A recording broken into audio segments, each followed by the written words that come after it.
بسم الله الرحمن الرحیم. ګرانو محترمو زده کوونکو او لیدونکو السلام علیکم و رحمت الله و برکاته. امید لرم چې تاسو لیدونکو او زده کوونکو ټول روغ او جوړ اوسئ او د تیر شوي درسونه مو په ښه توګه په خپل کورونو کې ویلي وي او په هغه باندې کار کړی وي او راتلونکي درسونو لپاره تاسو آمادګي نیولې وي. ګرانو زده کوونکو موږ او تاسو په تیر درسونو کې د بیرته ګرځونکې قوې په هکله باندې معلومات ورکړ او خدای کې چې له هغه معلوماتو تاسو ښه نتیجه پورته کړې وي.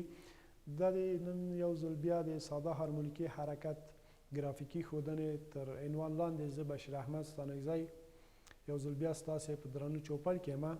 خدای کې چې له دې درس هم تاسو څه وکړئ، ښه زده کړه وکړئ. نو ګرانو زده کوونکي موږ تاسو په تیر درس کې بیرته ګرځونکې قوه موږ تاسو څه وکړو، موږ تاسو تعریف کړ چې اف آر اف ای هغه عامله قوه و چې موږ تاسو په جسم باندې څه کوو، واردوو او جسم له تعادل حالت څخه بې ځای کوو. کله چې د خپل د لاس قوه یا عامله قوې اثر مو لرې کوو نو یو بله قوه دلته ظاهرېده یا پیدا کېده چې دغه جسم یې څه کوو، له دغه نقطې نه چې موږ جګ کړی ده یا موږ تاسو له تعادل حالت څخه بې ځای کړی ده دغه یې بیرته څه کوو، بیرته په حرکت راوسته چې دغه قوې ته موږ تاسو اف آر قوه یا بیرته ګرځونکې قوه یا منفي ک ضربه اکس هم څه ورته ویلې. نو نننی درس موضوع مو د ساده هارمونیکي حرکت، هماغه حرکتونه چې موږ او تاسو مخکې له هغه نه یادونه کړې ده او په هغه باندې موږ او تاسو غږېدلي دي، هغه ګرافیکي ښودنه چې څنګه موږ کولی شو یو ګرافیکي ښودنه چې وکړو د ساده هارمونیکي حرکتونه ولرو. نو ګرانو زده کوونکو د هغه لپاره موږ تاسو راځو یو څو ساده آسان څه شي ته مثالونو ته. که چیرې موږ تاسو یو شکل څه وکړو په نظر کې ونیسو، لکه مخکنی درس کې چې موږ تاسو ویلې یو فنر موږ تاسو په نظر کې ونیسو چې د فنر د فنر له کتلې نه او د فنر په کومه سطحه چې موقعیت لري د هغه سطح استحقاق نه څه وکړي صرف نظر وشي. نو کله چې موږ تاسو د فنر په هغه کې څنګه کې یو جسم څه کوو، ام کتله لرونکي وزن څه کوو تړو او د لاس قوې په واسطه باندې اف ای قوه په واسطه باندې دغه جسم څه کوو، د تعادل حالت څخه څه کوو، بې ځایه کوو. نو دغه جسم مو ای نقطې ته څه کېږي، ای نقطې ته راځي، یعنې د اکس په اندازه څه کېږي، دغه جسم بې ځایه کېږي. دغه حالت کې قوه موجود دی، یعنی قوه خلاف د صفر دی، قوه موجود دی خو په دغه نقطه کې وی مساوي له چی سره، مساوي له صفر سره، یعنی جسم کوم سرعت ځان ته نه لري، یعنی کوم سرعت نه لري. البته ګرانو زده کوونکو دغه تجربې چې موږ تاسو یو دا تجربه چې موږ تاسو په نظر کې نیسو د دغه تصویرونه کله چې اخیستل کېږي مساوي وختونو کې دا تصویرونه باید څه شي، باید واخیستل شي. نو که چیرې په مساوي وختونو کې دغه تصویرونه وانخیستل شي نو موږ نشو کولی چې ساده هارمونیکي حرکت ګرافیکي ښودنه څه ده وښیو. نو دغه تجربه چې دلته په نظر کې ستاسو کتاب کې په نظر کې نیول شوې ده، دغه په مساوي وختونو کې تصویرونه اخیستل شوي دي تجربې. نو ګرانو زده کوونکو د بي شکل ته که چیرې موږ تاسو راسو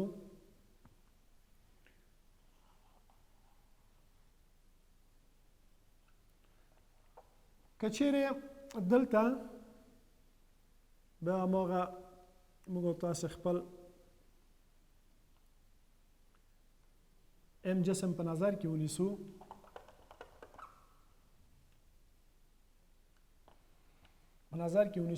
نو دغه کله چې موږ اف قوه څه کوو، اف قوې تاثیر یا اف ای قوه عامله قوې اثر موږ له دې جسم نه څخه لرې کوو نو جسم بیرته شاته تګ کوي که نه. موږ تاسو د اف قوې په واسطه باندې کش کړی ده، نو دلته اف آر قوه چې بیرته ګرځونکې قوې په نامه سره یادېده، کله چې دا تاثیر لرې کوو نو د هغه قوه باعث د دې کېږي چې دغه جسم بیرته څه کړي، بیرته دې خواته یې کش کړي. نو دلته کله چې موږ دا تاثیر د قوې د اف ای لرې کړ نو دا جسم بیرته ګرځول شوی، یعنی بیرته په خپل حرکت شوی دی، بیرته شاته تګ ته ادامه ورکوي او دغه نقطې تعادل نقطې ته څه ده، تعادل نقطې ته بیرته راغلی. په دغه حالت کې ګرانو دوستانو چې په مساوي وخت کې دغه تصویر اخیستل شوی ده. په دغه نقطه کې وی ماکس ده، وی ماکس حالت دی، یعنی وی هغه تر ټولو اعظمترین شی سرعت ځانته لري او په دې سرعت سره شی کې ښی خواته نور هم خپل هغه ته ادامه ورکوي. دغلته ګرانو زده کوونکو اف ای او اف آر قوې مساوي له چی سره ځي؟ مساوي ده له صفر سره. ولې صفر سره؟ موږ تاسو په دې درس کې ویل ګران دوستانو چې اف ای قوه چې ده هغه عامل قوه ده چې موږ په دې جسم باندې وارد کړی او دا جسم هم کش کړی. د دغه عامل قوې په اندازه سره موږ یو بله قوه لرو یا په شکل کې ظاهریږي چې هغه اف آر قوه ده او دغه جسم بیرته چی کې بیرته ګرځوي چې دا دواړه سره مساوي دي. نو کله چې موږ مثلا دغه نقطې نه 15 نیوټنه قوه په ده باندې واردوو او دلته یې راولو، نو بیرته برخلاف منفي 15 نیوټنه قوه په ده باندې بیرته چی کېږي، عمل کې دا بیرته جهت تغییر ورکوي او تر دغه نقطې پورې راولي. نو دا دواړه قوې سره چی وو؟ مساوي دي، مساوي تر دې نقطې سره. دلته قوې دواړه قوې سره چی سو؟ سره صفر سو. نو دلته د قوې د لومړي قانون په اساس باندې چې هغه قانون د عدالت قانون په نامه سره یادېږي، دغه قانون په مطابق خپل حرکت چی ورکوي؟ ادامه ورکوي. تر دغه نقطې پورې راغی، قوه دلته صفر شو، د قوې په اساس تر دغه نقطې پورې راغی، خو دغه ته د خواته خپل حرکت ادامه ورکوي. هغه حرکت به چی ده؟ نو هغه حرکت د قوې د لومړي قانون په اساس باندې چې عدالت قانون دی، دغه په اساس باندې خپل حرکت چی ورکوي؟ ادامه ورکوي. ګران دوستانو که دریم یا سی حالت په نظر کې ونیسو، دلته جسم څه شی کې؟ جسم هم د منفي دلته د مثبت ا په طرف چی کش کړی، دلته د صفر نه چی کېږي تر دې نقطې پورې مثلا چې راځي، دلته د منفي ا په نامه سره چی کوو یادوي. په دغه شکل کې موږ تاسو چی ده ښیي. ښه، دغه جسم هم دا فنر هم چی دی؟ یو بل سره داسې تړل شوی ده یا سره نږدې شوي دي.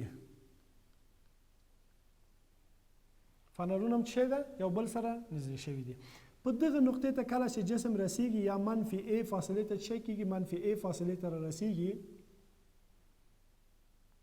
منفي ا یعنی تعادل حالت نه چې منفي ا فاصلې ته او دې خواته چې ځي او مثبت ا فاصلې ته، دغه نقطې ته چې راسیږي په دغه نقطه کې وی بیا مساوي له چی سره کېږي؟ مساوي له صفر سره کېږي، ځکه فنر اتي نور هغه حالت نه لري چې نور هم چی سي یو بل سره نږدې سي.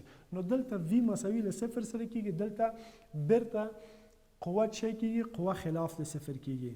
قوه چی کېږي؟ قوه خلاف د صفر کېږي په دغه نقطه کې، او جسم په خپل حرکت چی ورکوي؟ ادامه ورکوي. او څلورم شکل ته که چیرې موږ تاسې راشو ګران دوستانو دی حالت ته، نو په دې حالت کې کله چې جسم بیرته له دغه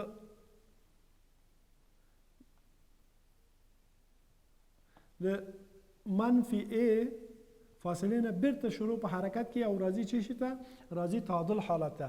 په دغه تعادل حالت کې بیا اف مساوي له چی سره ده؟ مساوي له صفر سره کېږي.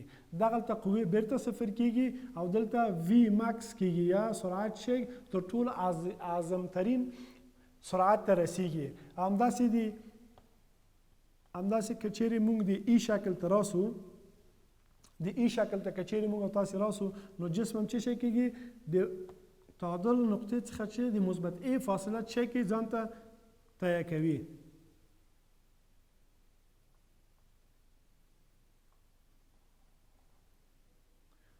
ام فاصله دې نقطې ته ام جسم را ورسېده، نو دا تعادل نقطې څخه مثبت ا چی وکړو؟ مثبت ا فاصله یې هلته تیه کړ. هغه د کوم اساس قانون باندې؟ د عدالت قانون په اساس باندې له دغه نقطې نه تر دې نقطې پورې ورسېدې چې دلته بیا وی مساوي له چی سره؟ مساوي له صفر سره، او اف چی ده؟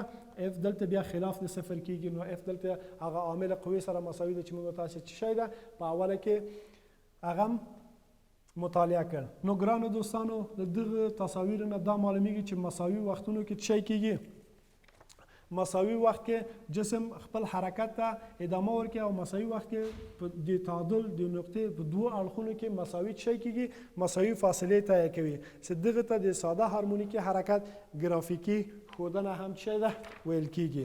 ګرانو زده کوونکو که چیرې موږ دغه تصاویرو ته ښه ځیر شو او ښه ورته متوجه سو او موږ تاسې په ریاضي کې که چیرې تاسو په یاد کې پاتې وي د ساین او کوساین ګراف تاسې مطالعه کړي وي که دغه تصویرونو ته ښه موږ او تاسې ځیر شو نو دا تصویرونه موږ او تاسې ته د کوساین ګراف هم څه شکل د کوساین ګراف په شکل دی او د هغې نه هم نمایندګي کوي او دغه خواص په دغه خاصیتونه چې په دغه تصاویرو کې یا ساده هارمونیکي حرکت ګرافیکي ښودنه کې دغه خاصیتونه استفاده کوي دغه خاصیتونه په خپله د کوساین تابع شي نه تابع ګراف کې هم استفاده کیږي چې موږ او تاسې که چیرې ګراف د څه رسم کو کوساین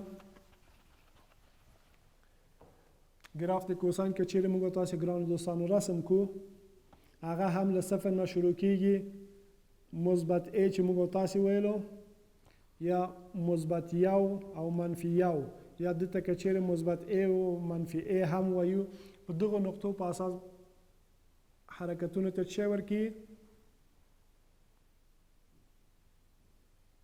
همداسې ادامه ورکوي ښه موږ او تاسې په کوساین تابع کې داسې ویل چې کوساین د صفر مساوي له چیش سره مساوي له یو سره ده دا نقطه ده که نه او که چیرې موږ راسو چیش ته 90 درجو کوساین د 90 درجو څو ده کوساین د 90 درجو مساوي ده له صفر سره نو بیرته څه شو صفر همداسې وړاندې ځو خپل ګراف څه کې ګراف رسم کیږي نو د ساده هارمونیکي حرکت ګرافیکي ښودنې تصویر ته که چیرې موږ تاسې راشو او د کوساین ګراف ته که چیرې موږ ښه ځیر شو نو دواړه څه کیږي دواړه موږ عین تعریف موږ ته ښیي